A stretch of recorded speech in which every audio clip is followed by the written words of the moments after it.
Boa noite, sejam bem-vindas e bem-vindos a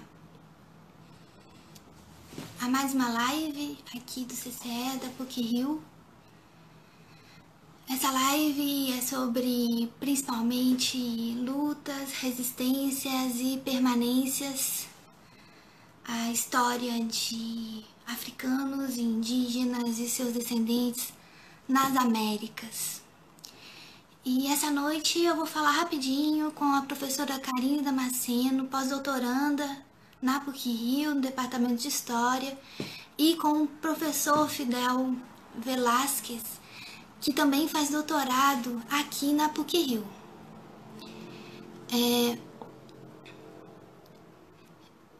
Se a gente parar para pensar, né, é super importante nós refletirmos sobre o que tem acontecido hoje no nosso cotidiano, à luz dessas experiências, de pensar na importância de todos aqueles, de todas aquelas que têm se somado a uma luta pela maior visibilidade da presença histórica de africanos e seus descendentes no Brasil.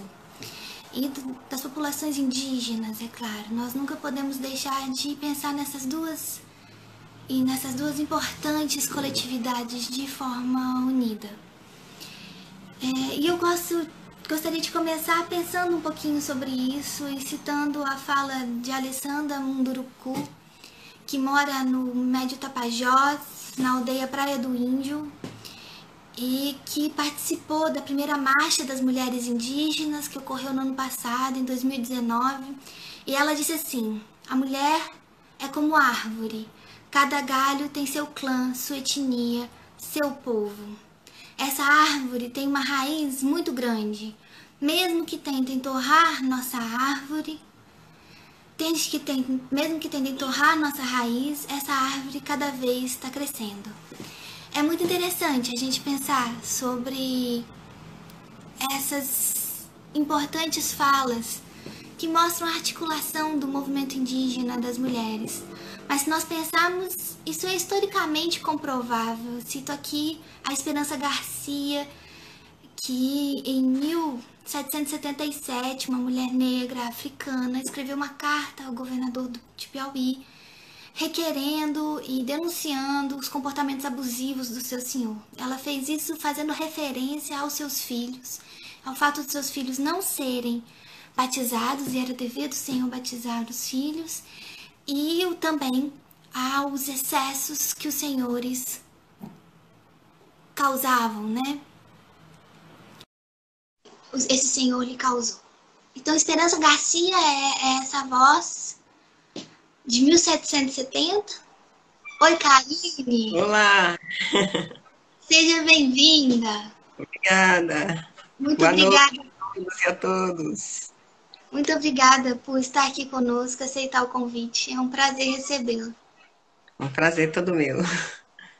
Então, só para terminar um pouquinho dessa introdução, citando essas três mulheres, então cito de novo a Alessandra Munduruku, que participou da primeira Marcha de Mulheres Indígenas em 2019, falando que a mulher é como uma árvore e que ninguém pode torrar essa raiz.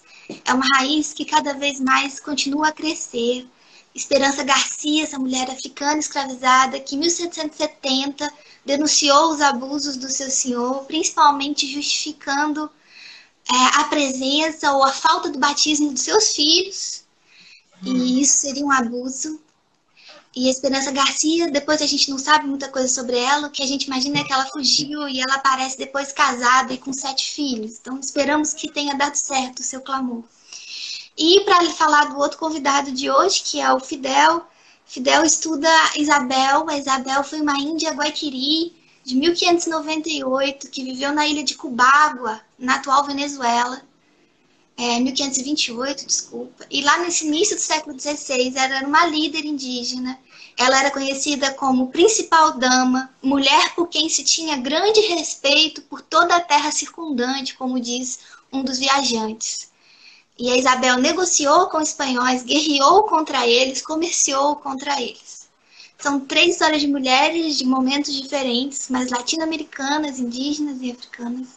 e que tem muito a ver com o nosso interesse de pensar nessa presença ativa, lutando, resistindo, negociando, vivendo, dos africanos e seus descendentes. Então, vou para as perguntas para a Karine. Karine, vamos começar, vamos te ouvir. Eu queria saber um pouquinho mais como a sua trajetória como pesquisadora, quais temas você vem estudando, quais são os seus interesses. Sim, eu vou tentar fazer um relato breve desse processo todo e começar dizendo que eu já entrei na universidade com interesse em pesquisar a população negra, não sabia exatamente o que seria, mas era um interesse inicial, desde o primeiro semestre. Enfim, mas aí eu vou pular todo esse processo, essa fase da graduação, para falar de que em minha dissertação de mestrado, eu já tinha um interesse em buscar a experiência das mulheres negras. Inicialmente, eu tenho interesse específico nas mulheres negras, então a discussão sobre pós-abolição, para mim, sempre foi muito forte, muito cara. Naquele momento, eu percebi que tinha um silêncio, né, sobre a experiência da população negra de maneira geral, e ainda muito maior em relação às mulheres. Enfim, a dissertação não abarcou apenas a experiência das mulheres negras, enfim, eu trabalhei com as mulheres com categorias como pobreza, trabalhadoras, e as mulheres negras também, elas compunham esse universo de mulheres, eram a maioria, mas não as únicas com as quais eu investiguei, né, as quais eu investiguei.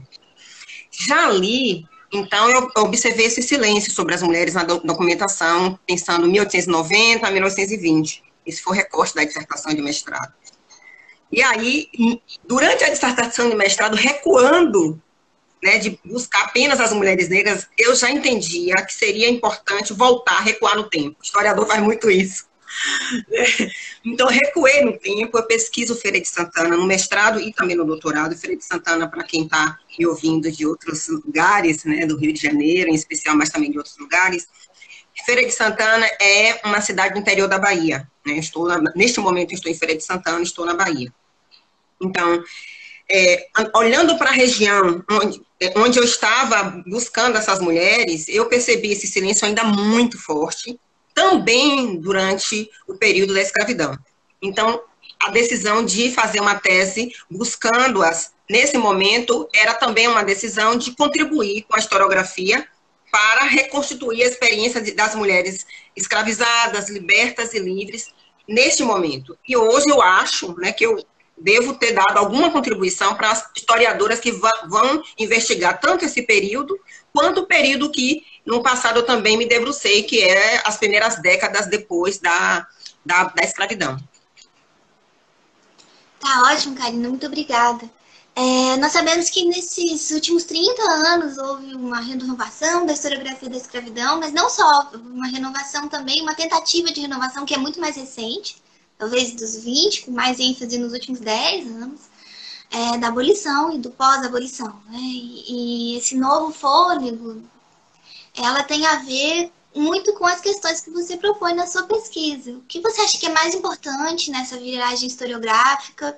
E eu queria te ouvir um pouco sobre essas questões que aparecem na sua fala, que são hoje o que nós conhecemos por interseccionalidade, se os debates sobre raça e gênero foram importantes também para essa guinada historiográfica, para essa viragem. Eu acho que uma mudança fundamental, né, é justamente o olhar do historiador, da historiadora, para a experiência das pessoas escravizadas. Eu acho que essa foi uma mudança fundamental, que fez toda a diferença, que vai influenciar nas perguntas que vão ser feitas à documentação, que foram feitas e têm sido feitas à documentação, né? Buscando o ponto de vista dessas pessoas. Então, isso eu acho que é fundamental. Agora, eu tenho percebido, e analisando toda essa produção, toda essa mudança, e aí eu vou para pensar um pouco mais de 30 anos, eu pensaria 40 anos, sabe? Dá para perceber que os estudos não existe um aprofundamento nas questões específicas das mulheres.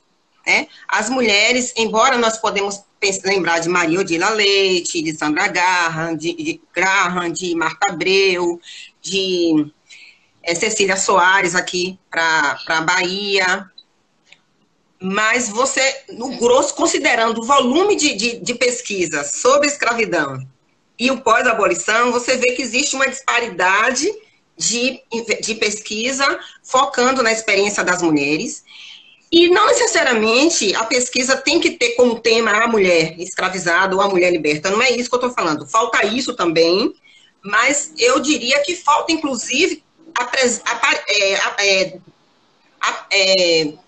falta, inclusive, percebermos que houve um interesse em entender, em perceber a agência dessas mulheres nesses outros temas, né? Nessas várias questões, quilombos, revoltas, enfim, eu acho, essa é uma avaliação que eu faço fazendo um balanço da historiografia.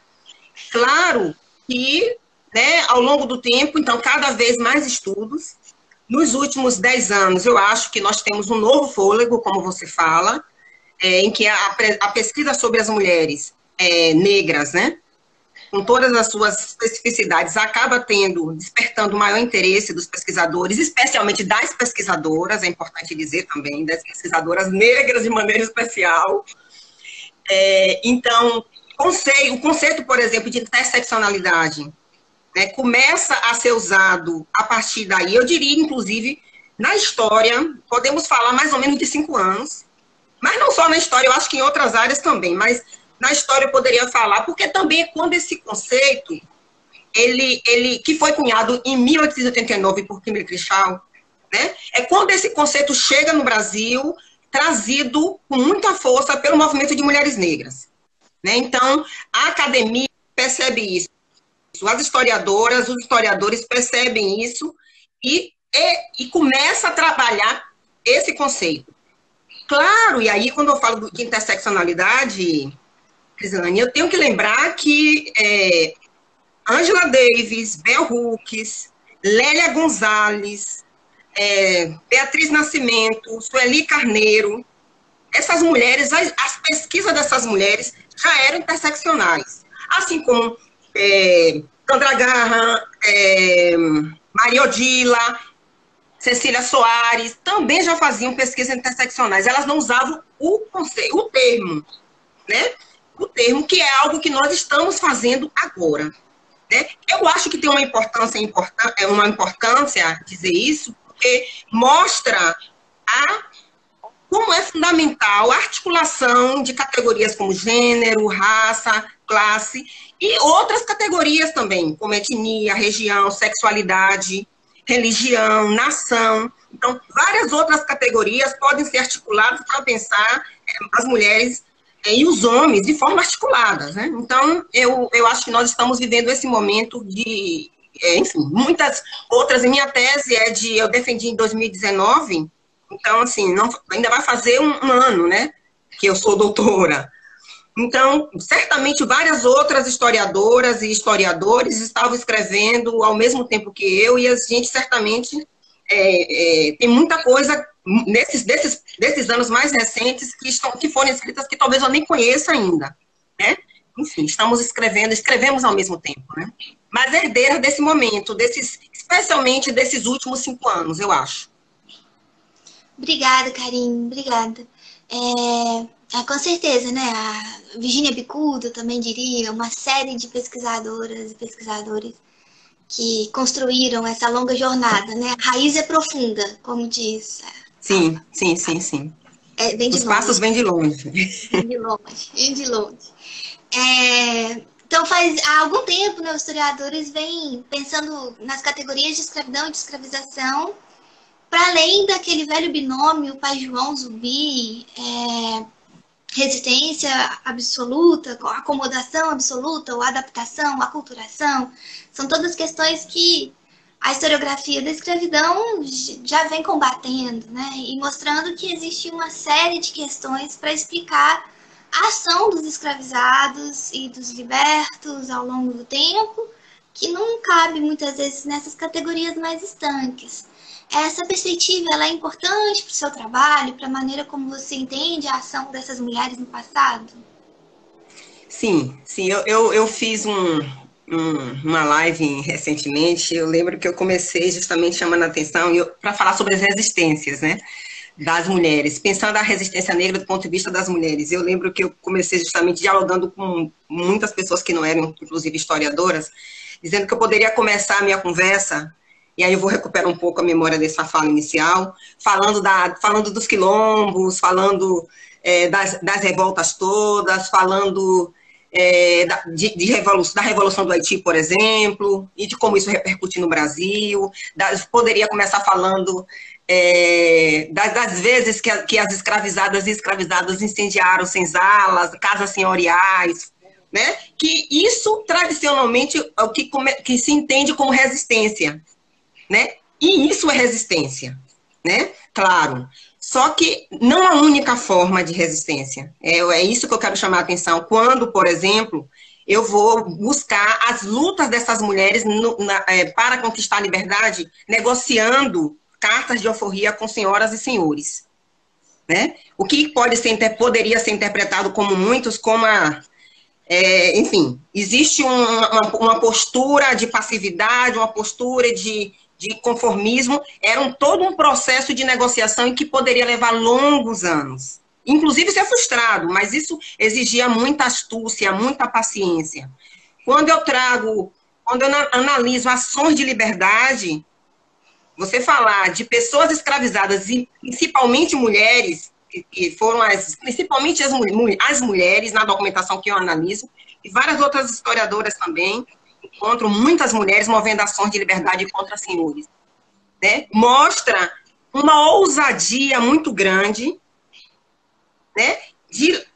No sentido de conquistar liberdade para si, para suas filhas e filhos, e para outros integrantes da comunidade negra. Então, acho que realmente esse binômio não atende, é muito mais complexo, né, do que isso. Eu tento mostrar isso na pesquisa e várias coisas.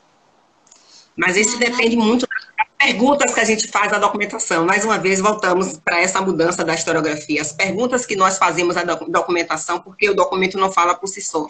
Né? Exatamente.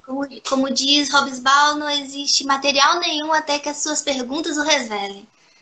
Pois é, isso, exatamente. E tem tudo a ver, as perguntas que você faz, com quem você é também, com a experiência que você tem. Isso interessante você chamar a atenção para isso, porque eu acho também que essa mudança que nós começamos nessa conversa, ela passa por um fortalecimento, é uma opção política, teórica, metodológica dos historiadores, né? Nossos professores, foi uma opção dos nossos professores, tem sido uma opção nossa também, mas eu também tenho que lembrar, aí é o processo de fortalecimento dos programas de pós-graduação no Brasil, isso contribui.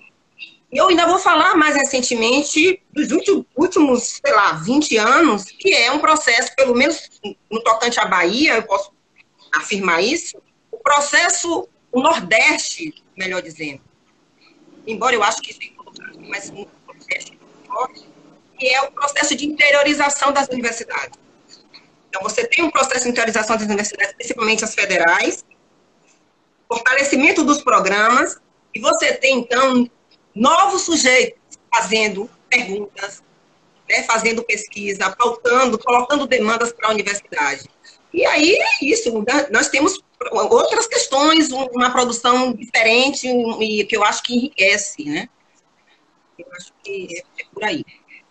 Sim, acho que é isso, né? A diversidade dos nossos campos. Isso, a diversidade.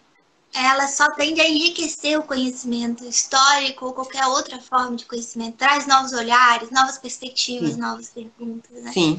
Sim, exatamente.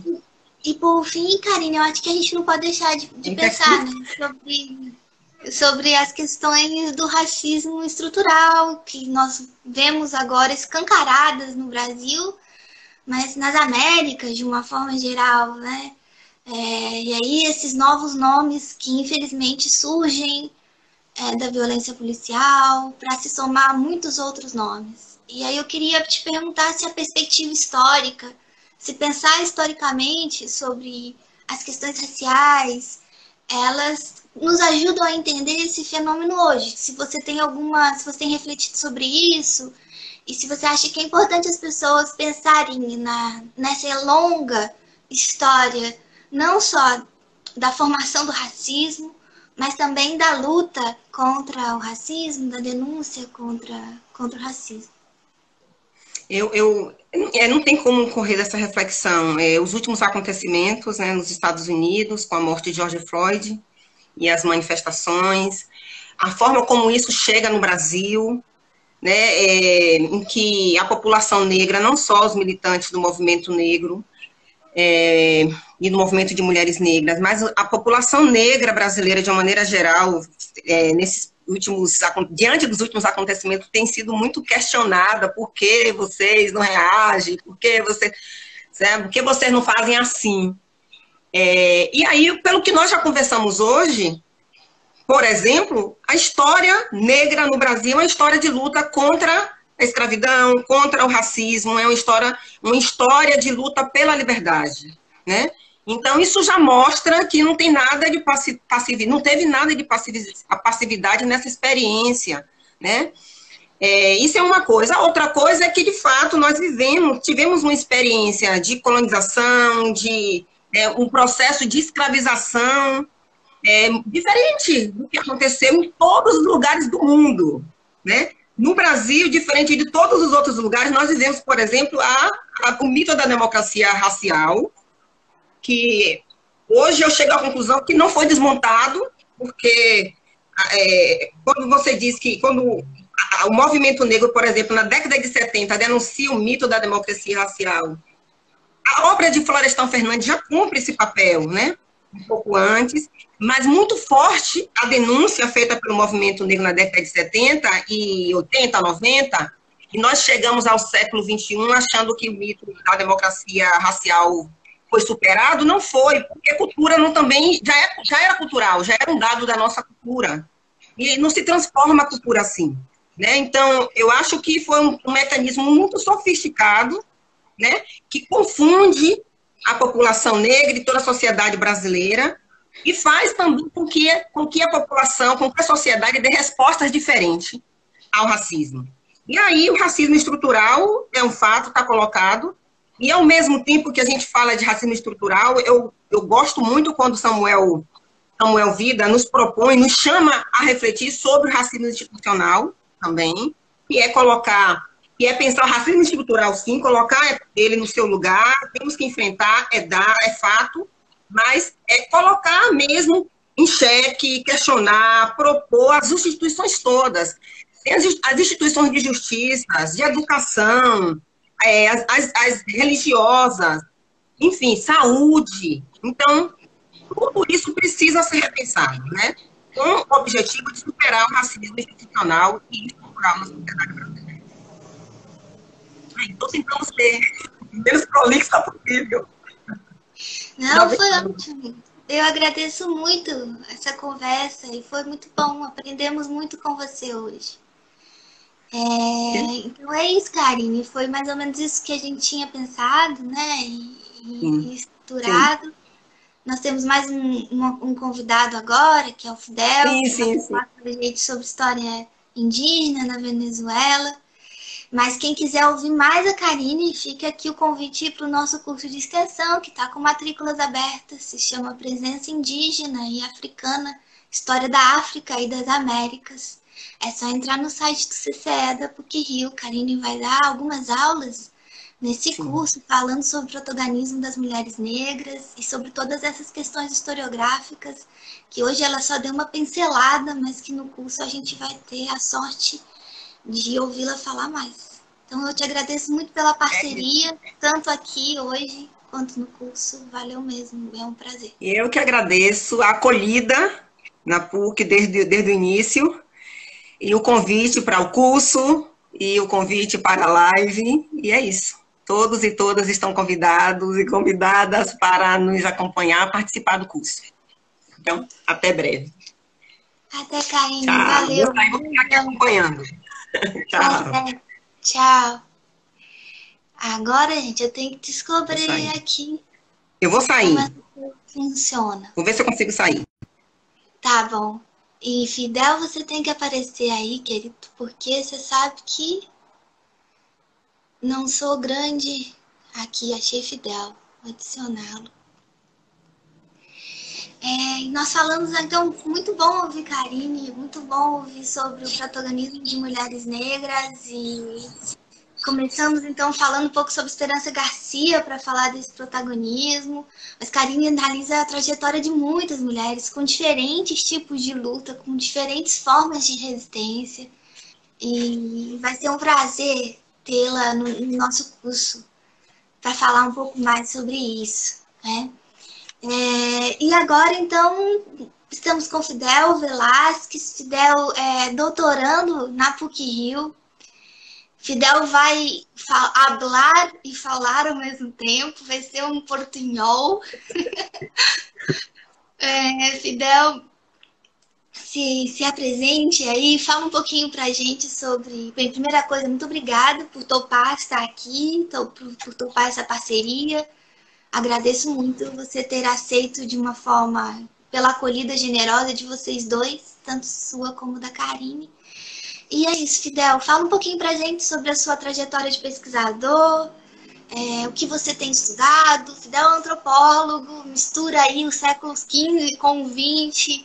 É um cara interessante de conversar. Tá, muito obrigado, Cris, pelo convite para poder falar um pouquinho sobre minha pesquisa, não? Sobre o que a gente está fazendo aqui no Brasil e o que a gente está fazendo também na antropologia, na história, né? Como você falou, eu sou antropólogo da Venezuela, eu nasci na Ilha de Margarita, na ilha do Caribe, e a gente estudou na Universidade Central da Venezuela, né? Minha pesquisa, basicamente, ha estado centrada em dois eixos de ação. A gente pesquisa as populações indígenas, a gente teve a oportunidade de poder trabalhar em campo com comunidades indígenas na Guajira venezuelana, lá na fronteira com Colômbia, e com comunidades indígenas na Amazônia venezuelana também, aqui na fronteira com o Brasil. Então, a gente tuvo um par de anos trabalhando em um projeto de condições de vida das populações indígenas na Venezuela, e desse mesmo projeto de condições de vida das comunidades indígenas, a gente pesquisou também sobre os movimentos, as organizações políticas, e a gente se compenetrou muito com a luta das organizações indígenas lá na Venezuela, que se a gente olha em uma perspectiva mais grande em toda a América, as lutas indígenas acontecem o tempo todo, todos os dias.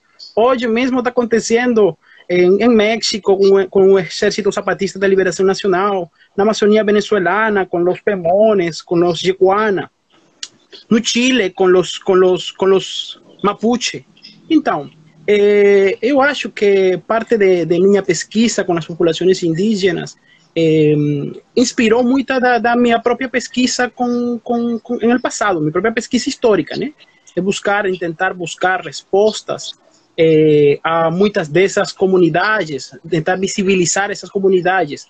Imagina, se muitas delas que hoje estão lutando pelos seus direitos da terra, pelos seus direitos políticos, por seus direitos de autorrepresentação, de autorreconhecimento, agora, muita dessa invisibilização, muitos desses silêncios que hoje mesmo acontecem na América e mesmo no Brasil, acontecem também muito mais fortes no passado, né? Então, quando a gente tenta falar sobre os primeiros décadas do século XVI, sempre fala aquela fala de os indígenas trocaram espelhos pelo ouro, é decir, basicamente uma representação dos indígenas de uma maneira infantil, os indígenas sendo enganados pelos europeus que tinham uma maior tecnologia e um maior conhecimento da política. Então, a gente que tem experiência em campo, que a gente que está pesquisando nos arquivos, a gente não consegue essa inexperiência, esse infantilismo indígena agir. A gente consegue, pelo contrário, uma ação indígena muito forte nas organizações políticas, os liderazgos particulares que vão a fazer frente, que vão a negociar e que vão a dirigir, em muitos casos, muitas destas primeiras relações entre os indígenas e os espanhóis, e os portugueses, e os europeus. Então, como você fala, a gente tenta pesquisar teniendo una atención a, primero, a historiografía, ¿no? Cómo la historiografía ha representado a los indígenas, cómo la historiografía ven pensando las mismas poblaciones africanas que llegaron a América de forma como escravizados no século XVI. Por exemplo, eu estou pesquisando um tipo de trabalho específico no mar, uns trabalhadores no mar, indígenas e africanos que se dedicam en las islas de Margarita, Cubagua, Trinidad y la costa de Terra Firme a la pesca de pérolas, né? E a gente está conseguindo muita coisa de formas de participação, políticas de individualidades, porque essa é outra coisa também, né? Quando a gente olha pela historiografia, consegue categorias que invisibilizam a ação de muitas vezes destas populações indígenas e africanas. Então, se a gente continua utilizando essas mesmas categorias da ilustração que busca, que de uma ou outra maneira han sido desenhadas para exaltar o conhecimento e as formas de agir dos europeus, a gente sigue invisibilizando estas populações indígenas como eu te falei, hoje mesmo, em toda a América Latina, continuam lutando. Então, para falar um pouquinho mais da minha pesquisa atual, como eu falei, estou trabalhando no Caribe, mas com uma atenção especial às circulações no mundo atlântico, né? É decir, as experiências dos africanos, o conceito de experiência para mim é muito importante, aproximar-me a uma história de pessoas concretas, como Isabel, que você falou, que é uma liderança indígena, que quando a gente olha na documentação, é reconhecida pelos espanhóis, mas também é reconhecida pelos mesmos indígenas, né? A gente encontra um relato onde o seu filho, Francisco Fajardo, quando ele está explorando a costa central de lo que hoje é Venezuela, ele é reconhecido pelas outras lideranças indígenas que não aceitavam trato nenhum com os espanhóis, como o filho de Isabel. Se é o filho de Isabel, então ele é reconhecido e aceitado nessas comunidades só por o fato de ser filho de Isabel. Então, a gente está encontrando que tem, assim como Isabel, outras lideranças indígenas na região que estão agindo de forma independente, não só resistindo. ¿Sí? É dizer, o conceito de resistência exatamente ha sido importante para pensar muita coisa na historiografia, mas eu acho que a gente não pode ficar ali preso só da ideia da resistência, né? A gente tem que pensar como essas comunidades indígenas, essas populações, essas lideranças individuais que têm um desplazamento forte em todas estas regiões, muitas vezes estão agindo por conta própria, com uma agenda política própria, que não tem que ver com a agenda de se os europeus fazem aquela coisa ou se os europeus... Não, uma agenda própria na qual eles vão a negociar com europeus, com africanos, com indígenas, com outras populações, com outras pessoas, com outras individualidades, e é isso que a gente está tentando fazer, né? É questionar aquela historiografia que de uma maneira representa monoliticamente as comunidades indígenas e africanas no Caribe. Isso, Fidel. Bem, muito obrigada. Então, a gente conseguiu ver mais ou menos qual que é a sua trajetória de pesquisa. E é muito interessante a gente pensar nisso, né? De pensar talvez num conceito de resistência mais abrangente, que pense agência, que pensa outras formas, às vezes, de microações, mas que vão ali, que expandem a nossa ideia sobre essas ações no passado, principalmente para os séculos XV e XVI, né? Que ainda esses contatos, eles foram comerciais, eles foram militares, podem ter sido puramente coloniais, mas houve muitas formas diferentes de contato, como você bem diz. Então, e ao lado de todas as políticas indigenistas que foram produzidas, seja pelas coroas ibéricas, seja pelos administradores régios, existiram políticas indígenas, né? É interessante pensar que existiram formas políticas muito locais, muito localizadas de política indígena, não é? Sí, a gente gosta de pensar también en esa idea de que fueron formas que se conectaron singularmente en este espacio atlántico, ¿no? Que empieza a traer una circulación importante de mercaderías, como el caso que yo estoy pesquisando, que son las pérolas, que na primera modernidad, na época moderna, van a ser uma mercadoria muito importante para pensar estas primeiras relações, né? Eu também estou pensando em fazer muito ênfase também em essa ideia, né? Pensar em uns marinheiros que atravessam no Atlântico e chegam a uma região que eles não conhecem, onde estão umas populações indígenas que têm um conhecimento da região, um conhecimento da navegação, que têm um conhecimento mesmo das tecnologias para aproximar-se a estas mercadorias que são umas joias, mas são umas joias marinas, umas joias que estão no fundo do mar. Então, elas não estão em qualquer lugar. É decir, o conhecimento para poder explotar esta joia é um conhecimento especializado. Então, no caso do Caribe, os ibéricos, os espanhóis e também os portugueses que vão estar allí também participando com presença em esta região, ainda para a fecha, para a data, eles não têm experiência em este tipo de mercadoria. É decir, eles conhecem as pérolas, mas as pérolas que são comerciadas na Península Ibérica, que vêm do Oriente, que vêm dos territórios dos moros. Então, essa primeira experiência, pensar que eles vão chegar ao Caribe e vão imponer suas formas de agir, suas formas, sua legislação, digamos, também um pouco fictício, né? É decir, eles chegam ao Caribe e a primeira coisa que eles fazem é tentar fazer relações comerciais com os indígenas. A gente olha os diários do Colón, a gente olha os cronistas como Fernández de Oviedo, López de Gomara.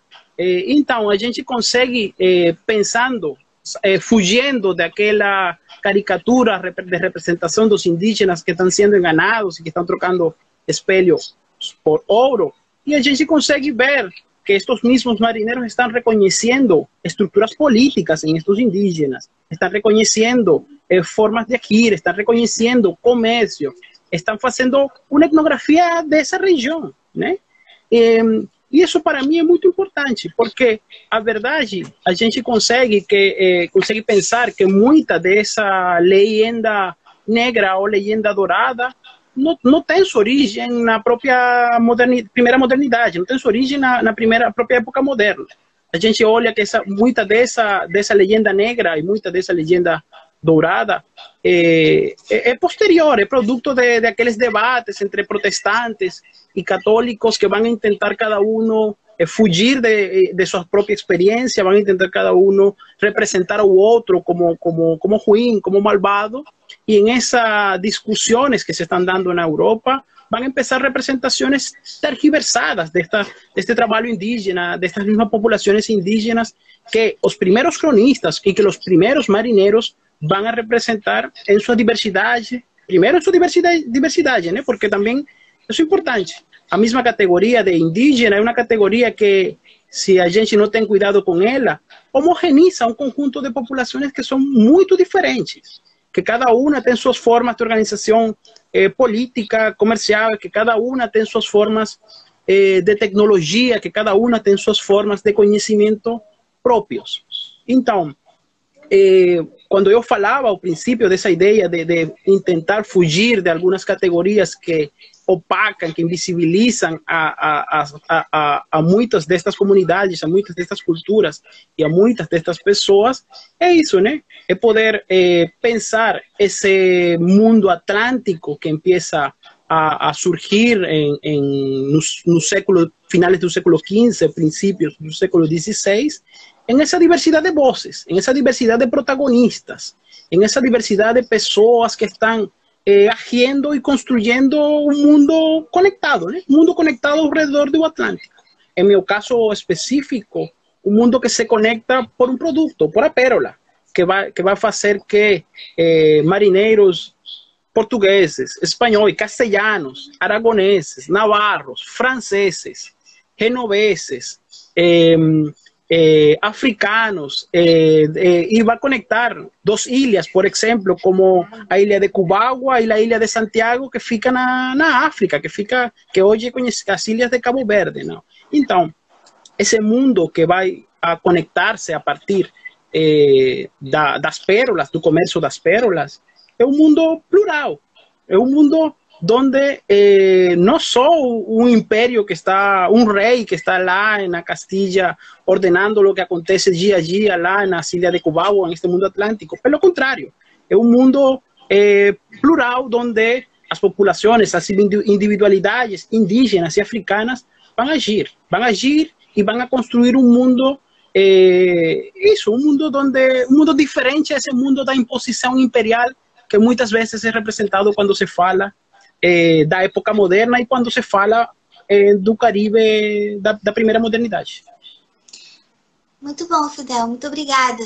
É muito interessante pensar que, então, para você também é importante, em primeiro lugar, reconhecer as técnicas de pérolas e de pesca de pérola como um conhecimento, como uma tecnologia, mas como uma forma de conhecer a natureza que foi reconhecida pelos europeus, inclusive. E, por outro lado, me parece importante para você as mesmas categorias, a mesma ideia de interseccionalidade, que também é importante para a Karine, que é pensar todas essas diferenças, né? Então, a Karine falou muitas delas para além do gênero, da orientação sexual, da raça, as categorias de religiosidade, de idade, né? As diferenças geracionais. E tudo isso, me parece, permite combater esse olhar homogêneo de quem são os homens e as mulheres negras, de quem são os homens e as mulheres indígenas e os seus descendentes, né? Procurando essas particularidades e dar nome a essas pessoas concretas no passado, portanto, tem um impacto incrível no nosso presente, porque a gente passa a olhar essas populações a partir da sua individualidade, né? E aí aquelas falas sobre as populações indígenas, tentando aquela velha ideia de deixar de ser índio, de deixar de não viver mais na aldeia, todas essas noções preconceituosas e evolucionistas do que se entende sobre o que é ser índio e o que é ser africano, o que é ser afrodescendente, elas começam a ruir quando a gente olha para situações específicas e tenta particularizá-las, né? Com nomes de mulheres, com nomes de homens e mulheres do passado, pessoas concretas. Isso é muito legal. Mas nós sabemos também hoje que existe a Covid é algo terrível para as populações indígenas, né? Principalmente para as populações indígenas da Amazônia. Eu acho que no último levantamento da articulação indígena do Brasil, pelo menos para o final, a última semana de maio, os dados eram de mais de 1.200 indígenas infectados na Amazônia. E aí eu lembro todo mundo aqui que a Amazônia não é só brasileira, né? O Fidel sabe muito bem que a Amazônia também é venezuelana. E somente na última semana de maio, os dados eram de mais de 1.200 pessoas infectadas entre as populações indígenas.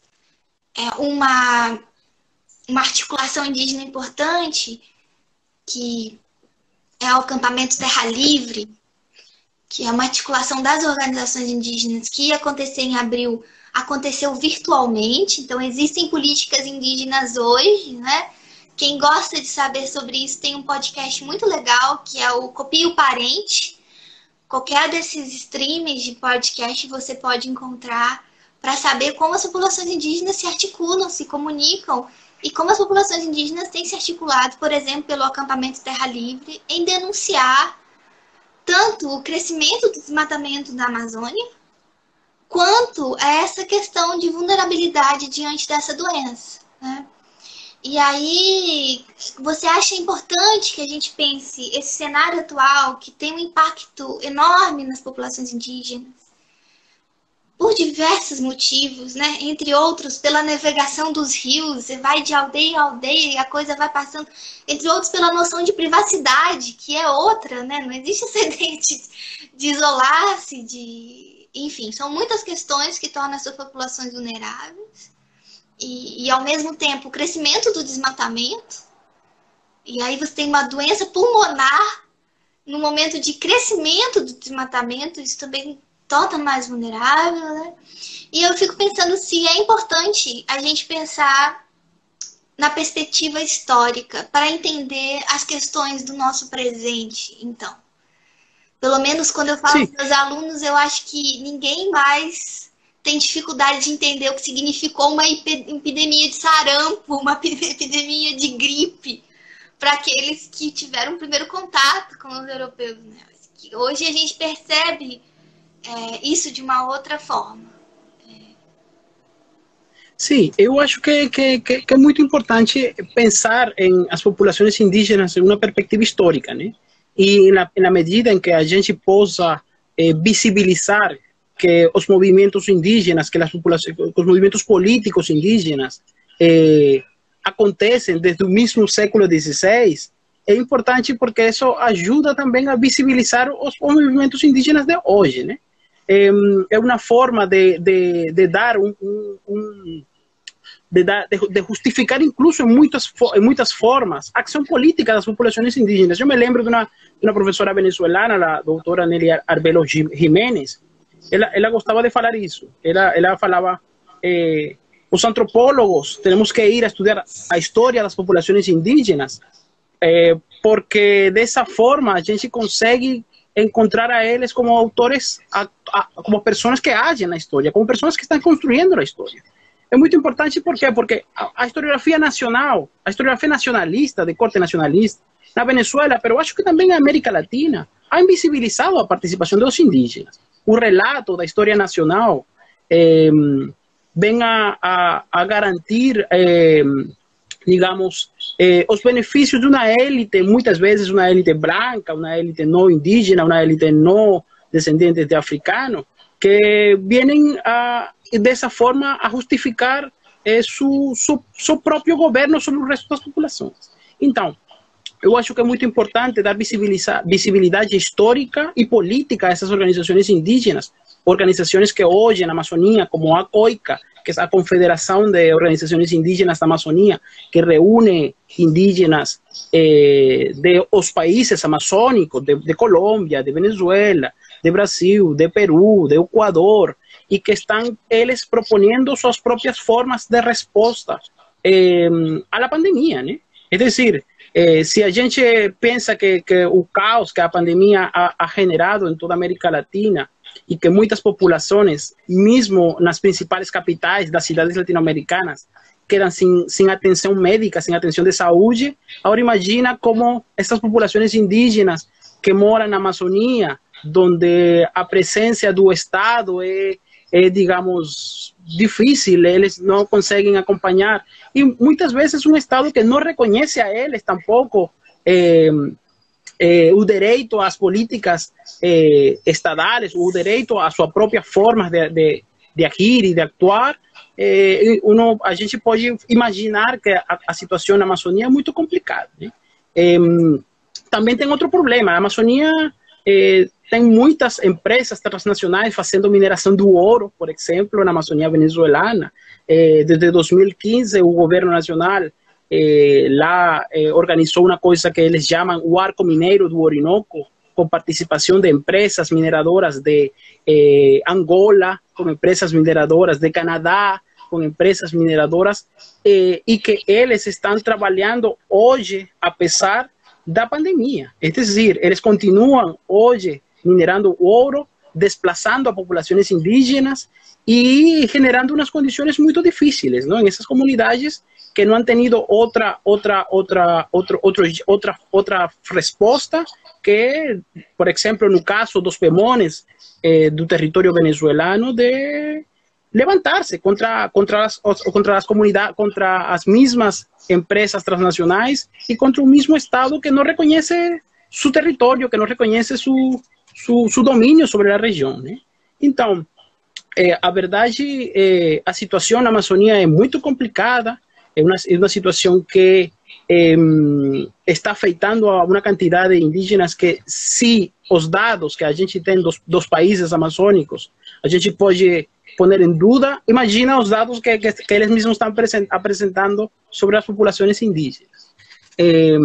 Então, eu acho que a tarefa histórica, a tarefa antropológica, não, é acompanhar muitas destas lutas, é visibilizar elas, é falar sempre que tem outras populações que estão organizando-se ante a pandemia a partir de suas próprias formas de organização e que tem outros jeitos de agir, não, ante esta situação.